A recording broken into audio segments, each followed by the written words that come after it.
Hello guys, আসসালামু আলাইকুম। আজকে একটা ইফতারির ভিডিও নিয়ে চলে আসলাম। তো আজকে আমি খিচুড়ি বানিয়ে নিব আর সানা ভাজি করে নিব। তো আপনারা আমার সাথে থাকবা, দেখতে থাকবা। তো প্রথমে আমি খিচুড়িটা বসাইয়া দিলাম। সেদিকে আমি পেঁয়াজ আর রসুন দিয়ে প্রথমে দাগনি দিয়ে আমি চাউলটা বেজে আর ডাল বেজে নিলাম।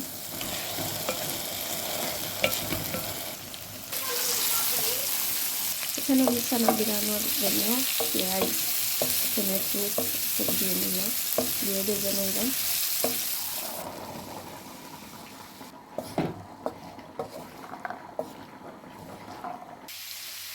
মাছখানা ভাজি করা হয়ে গেছে। এদিকে আমি ডাইলটা মাখাইয়া নিচ্ছি, পেঁয়াজ কাঁচামরিচ সব কিছু দিয়ে। এদিকে আমি পেঁয়াজিটাও বানিয়ে নিলাম। আর এদিকে আমি খিচুড়ির দাগনি দেওয়ার জন্য পেঁয়াজ ভেজে নিলাম।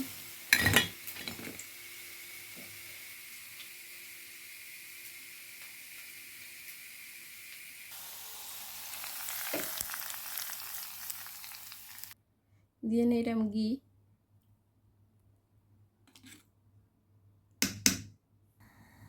হয়ে গেল আমার খিচুড়ি বানানি, পাতলা খিচুড়ি।